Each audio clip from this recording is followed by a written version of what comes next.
સુરતના સંતરામપુરા વિસ્તારની આ ઘટના છે, જ્યાં તળાવની નજીક આવેલા તયાલ મંડપની સામે આઈસર ટેમ્પોમાં આગ લાગી હતી। બે ફાયર ફાઇટરો ઘટના સ્થળે પહોંચી ગયા છે। દ્રશ્યોમાં જોઈ રહ્યા છો તેમ ટ્રકમાં આગ લાગી હતી। કયા કારણોસર આગ લાગી છે તે હજુ સુધી પ્રકાશમાં નથી આવ્યું, પરંતુ આગને બુઝાવવા માટે બે ફાયર ફાઇટરો ઘટના સ્થળે આવી પહોંચ્યા છે।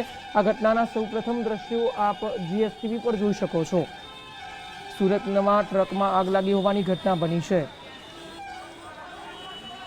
સુરતના સંતરામપુર વિસ્તારની આ ઘટના છે, જ્યાં અત્યારે હાલ તે સ્થાનિક નાગરિકો છે તે લોકો પણ ફાયર ફાઇટરને મદદ કરી રહ્યા છે। આગને બુઝાવવાનો તમામ પ્રયત્ન અત્યારે હાલ કરવામાં આવી રહ્યો છે। બે ફાયર ફાઇટરો ઘટના સ્થળે પહોંચી ગયા છે, તો લોકો પોતાની રીતે પણ ધૂળ વડે પાણી નાખીને પણ ક્યાંક ને ક્યાંક આગને બુઝાવવાનો પ્રયત્ન કરી રહ્યા છે। સુરતના સંતરામપુર વિસ્તારની આ ઘટના છે।